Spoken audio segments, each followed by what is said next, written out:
Hello, and welcome to the second how-to video and how to put on a world's longest concert in your community. The first one was how to find a venue. This video is more about what to say to the venue once you find it, which I touched on a little bit in the last video. I'm going to get more specific here. I think it's important to start by addressing any concerns that will immediately come up with a venue. One of the first concerns is going to be open 24 hours a day.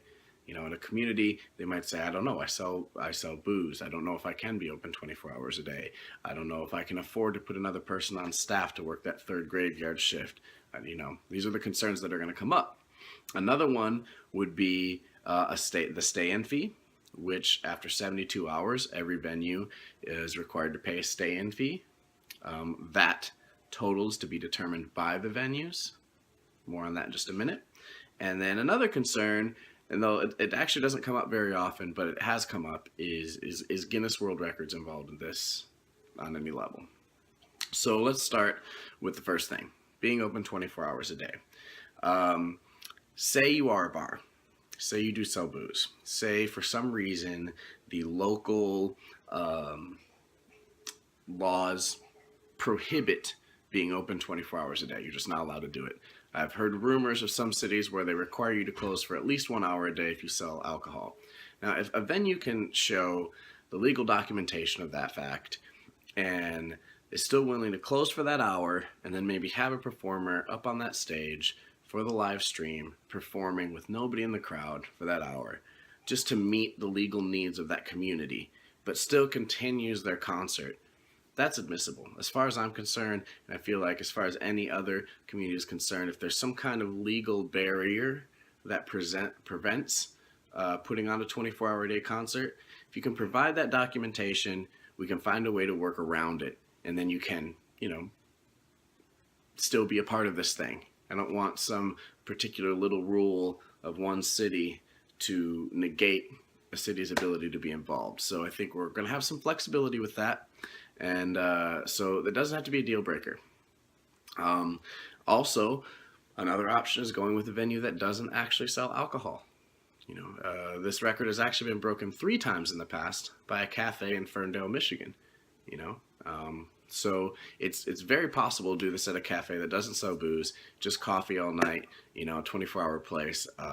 That's an option. Now, of course, the venue owners are going to be concerned that adding that staffing, they're not going to make enough money. But we're going to get to that in a minute. They're going to make plenty of money. And throughout dialogue with the venue, it's good to remind them that they've never made money like this. Never. Okay? Not to mention the media they're going to get off of it. And let's see, the second thing would be the concern about the stay-in fee. Now, the stay-in fee is really, it has to be in place for a couple reasons. One, on a very personal and selfish level, I need to make something from this. And not so that I can line my pockets and so that my business can get all famous and leave everybody in the dust. None of that. I'm not trying to do that.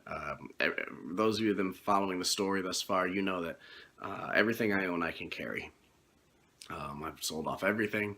I have nothing. I don't have a permanent address. I'm back and forth all over the country. I'm not trying to get a nice car. I'm not trying to get a big old house. That's not the plan here. But if venues all over the country are making tens and tens of thousands of dollars, then I feel like having organized everything and wanting to build this into an international competition in the future, I think I'm allowed to get a little piece of that. I'm not trying to take a big chunk of anybody's effort. But if we can get a dozen, 20 cities doing this, a little bit from everybody allows this to continue. It allows me to go to Europe in the summer, to backpack around, meet musicians, meet promoters, much like I did in America this year, and then make 2018 a international competition. So it's all about making the thing grow. I personally don't expect any profit margin from this in my bank account or in the business account for at least a couple years. I've seen what this can do for communities, and I want to see local scenes thrive all over the country and honestly all over the world. And this is a really good marketing strategy, gimmick, promotional technique, whatever you want to call it, to get more people into a local music venue, seeing more local music acts than they've probably ever seen in their lives. Okay, so the third concern is going to be Guinness World Records. Some people may say, well, is Guinness involved in this? I'll say, well, no, they're not involved in this at all. This is a totally different thing. This is a world record attempt, not a Guinness World Record attempt. And why is that? Well, if you go to Guinness right now, they say that the world's longest concert was 15 and a half days by Rira Irish Pub in Las Vegas, Nevada. Well, we've beat that twice over. And we were verified with the 16-day attempt by Record Setter. It's important to understand that Guinness is one of many record agencies out there, and in recent years, past 15 years or so, there's been an upswing in other agencies showing up to basically pick up the slack from Guinness. The world's longest concert is an agency devoted towards one particular world record. Okay, we're not focused on 50,000. We're not trying to verify other things. And in fact, when the whole competition is done, it's the competition itself which is the verifying process. You know, everybody's going to be watching each other's concerts, making sure all the rules are followed throughout the event. Self-policing. So when it's all done, there's no submitting for evidence. There's no submitting for review. It's just whoever lasted the longest and everyone saw it happen. Now, some people would say it's not really a world record unless it's verified by some agency that's already been, established for decades or something like that. Is the tallest man in the world not the tallest man in the world because an agency refuses to recognize that? No. In its outset, Guinness and other agencies were developed to find these world records and settle arguments. And over time, that shifted to being a verifying body. It doesn't mean that it's not a world record just because it's unverified. But I understand that people need proof. Okay, so the proof is in the pudding. This competition itself is the proof. And after addressing all these concerns that a venue might have, say, this is what you're going to hate. It's 24 hours a day. You're going to need to pay a stay-in fee a few days in. And it's not Guinness related, it's its own thing. But here's what you're going to love. You're going to make tens of thousands of dollars off this. The stay-in fee after 72 hours will be agreed upon by every venue in the competition. This is not a fee I'm going to name.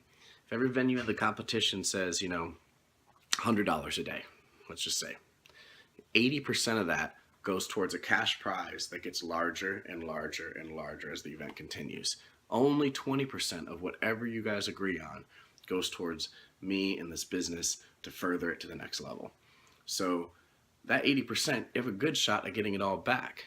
In my mind, the ideal scenario is to get 12, 15 venues all over the country starting at the same minute on April 1st, 9 p.m. Eastern Time, and then continuing, breaking the record, then continuing all of them another 2 weeks, and then looking at each other like, wow, we have made thousands of dollars a day. $3,000 to $5,000 a day is a reasonable expectation. We've made tens of thousands. We've put in this token amount into a cash prize, and now all of us are still in it. The communities are still in it. And then maybe right about a month, maybe 40 days even, these venues go, okay, it's starting to slack off a little bit. All right, well then, wouldn't it be cool if every venue involved went the exact same amount of time, went that 40 days, and then agreed to stop at the exact same time, and then split that prize money evenly back to all the venues that contributed to it.